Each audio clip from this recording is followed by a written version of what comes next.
What's good, everybody? Welcome to the channel, man. Welcome back if you guys are returning subscribers. Shout out to you guys for the support as always. Hope everyone's been good, man. Been great. Took a little break. Been a while since I uploaded, but I'm gonna try to start uploading more again. But you know, it's been busy. I was out of the country. I just came back from Jamaica like on Sunday, so yeah. But we're gonna check this out, man. This is Squid Game. Every ending clue that spoiler things. What? This title makes no sense.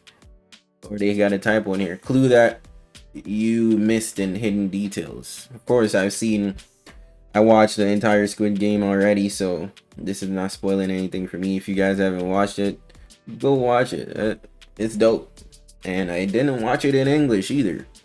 I don't like watching shows that are filmed in a language and put it in English and then the lips look off. I rather just watch it in the original language with the captions. But yeah, we gonna see what things we missed in Squid Game, man. Let's get it. Let's go. So did you know that the players in Squid Game could have actually seen what games they'd be playing before they even played them? Between the matches, the characters were all placed into a room filled with bunk beds, and though this seemed just like a rest area, if you look at the walls, they're actually filled with significant markings. As the beds get slowly stripped away, it's revealed that these paintings are actually all of the games that the players would be playing throughout the tournament. First, wow, bro, I did not notice that. Those are literally the games.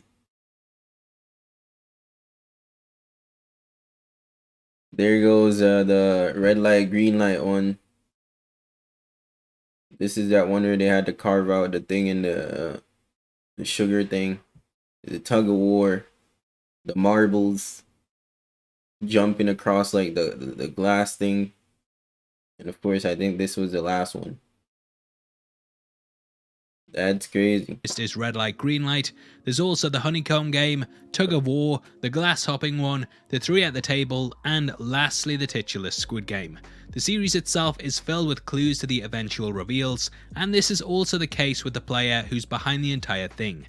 It's absolutely mind-blowing, and throughout this video we're going to be breaking it all down, but I just want to give a huge spoiler alert for the series. If you haven't checked it out, then this is your chance to quit playing, but if you want to continue, then I hope you thumbs up the video and also subscribe to the channel. With that out of the way, thank you for clicking this. Now let's get into Squid Game.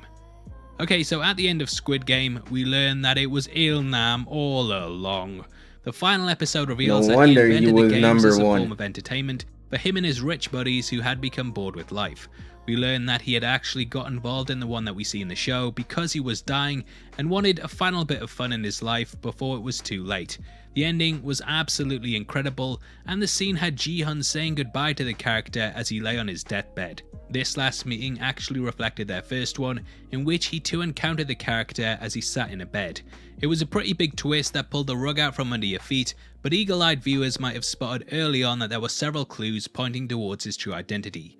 Now the first one is that he is number one, the very first player. If we look at the subtext of the series, Ji-hun is the final number, and throughout we watch as he very much works his way to first place, aka Il-nam.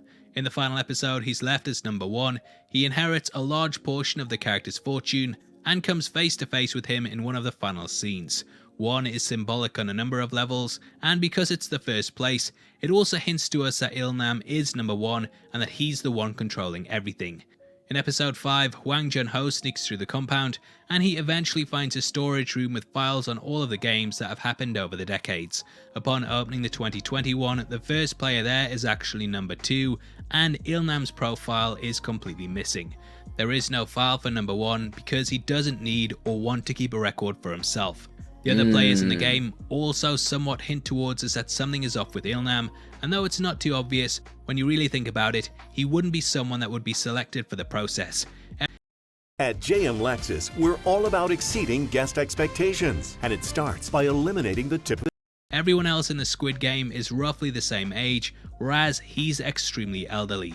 He's also dying of a brain tumor, and thus even if he did win the life-changing money, it wouldn't last that long.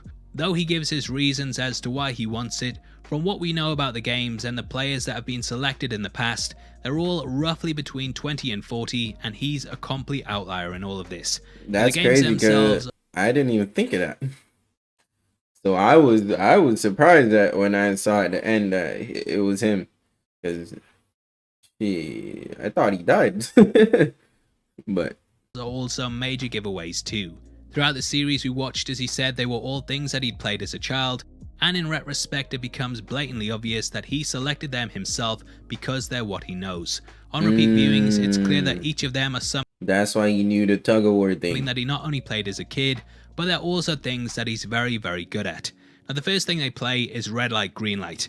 Whilst the other players are absolutely terrified for their lives, he gleefully struts about whilst the Terminator's back is turned, and even stops before it looks back to face the crowd. He knows all of the lyrics to the song that the machine sings, and therefore knows to stop in advance before it ends and turns back around. If we look at the clip of the targeted players, you might also notice something different about him. The one directly to his left and all of the other ones to the side have a slight green overlay that appears over the top of them. If we look at the players to his right, outside of the girl crouching down beside him, this is also the case too. Everyone other than him in this girl's tracksuit appears slightly green, and I believe that this machine sees him without the glow because it's been programmed not to shoot him. If this theory is right, then he also has a protective ring around him that stops the machine from firing at people in his vicinity in case it misses, and that's why the girl to his right is also safe too. Immediately after this game, the players decide to cast a vote on whether they should end the tournament or not. He is the one who makes the choice in the end and casts the deciding vote to end the game. This subtly shows his power over the entire thing, and I actually think that he carried this out for a specific reason.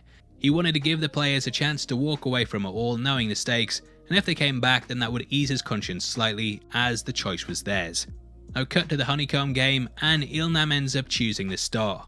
Though this seems like a very complex shape, there's not actually any bends in it like the circles or umbrellas. Though you might think it's easier to have the triangle's lines are longer, whereas the stars are shorter, so there's less to cut through before you hit an edge. Being completely honest though, yeah, the triangle is a pretty easy shape too, but Ilnam didn't exactly have one of the difficult ones either. Now next we jump to episode 4, in which a fight breaks out during the night. Throughout, Ilnam hides away from the carnage up on one of the bleachers, and he ends up begging for the fighting to stop. Even though up until this point it seemed like the frontman was completely in control, he immediately sends the guards in because Ilnam requests it. Another clue is that his bed is the only one that isn't flipped, and this is because the guards likely know who he is. Next they play a game of tug of war, and because of their players it seems like Ilnam's team are about to be sent to their deaths. However, he is the one who tells them how to win, and because of his guidance they easily beat the much stronger team. Ilnam had clearly played the game hundreds of times before and knew the best strategy to take. Any team with him was destined to win, and the fact his strategy works definitely proves this. The final game in which he takes part is the marbles one, and this also has a lot of clues in it. Throughout it, it seems like the character is struck by dementia, and he constantly walks around looking for his house. This game not only pulls from his childhood, but the area does too, and unless the Squid Game organisers were psychic, then they'd have no way of knowing what his home looked like. Throughout the episode, everything... That's crazy, because I was wondering too, wait, why? Yeah, I was wondering why he was thinking that it was in his neighborhood, but I was just thinking that he was going crazy. was psychic, then they'd have no way of knowing what his home looked like. Throughout the episode, everything he says is brushed away as the ramblings of someone with the disease, but knowing what we know, it becomes all the more obvious that he's in control. In the end, he seems to find his home, and personally, I believe that this is a perfect recreation of it.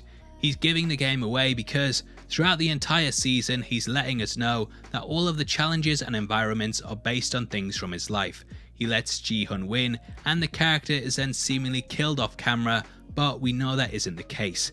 If we look closely at the gate that Ji-hun has just walked out of, we can see that he's no longer there, and though the rest of the court is filled with bodies, his is completely missing. Now knowing what we know, a question you may have is why did Ilnam end up leaving the game at this point when he was still invested in playing? Well, the next game is the deadly hopscotch one, and this is by far the most unpredictable of the lot. If he didn't end up getting put in last place, then there would be a danger that the person behind him could push him to his death, like what we see in the episode. There's also the possibility that due to his brain tumour, he may have forgotten along the way which glass to step on, and he simply couldn't risk it. Now that is of course a theory, but overall, going back and knowing what we know, I actually think the series becomes better on a second watch. Now obviously I'd love to hear if you spotted any other ones below, and if this is your first time here, then I hope you enjoy I think your I'm gonna trip to the rewatch Heavy it now. Spoilers show. We are running a competition right now and giving away 3 copies of the Zack Snyder DC trilogy, and all you have to do to be on the chance of winning is like the video, make sure you subscribe with notifications on, and drop a comment below with your thoughts on the video. We pick the comments at random at the end of the month, and the winners of the last one are on screen right now. So Well, that's it, man. That was crazy. Like, there's a lot of things I didn't even notice. Now, I'm gonna rewatch Squid Game at some point, because unless they come out with a new season. Do you guys know if they're coming out with a new season? Yeah. Don't forget to hit the subscribe button, man. Hit the like button. And I'm gonna catch y'all in the next one. I'm out of here. Peace.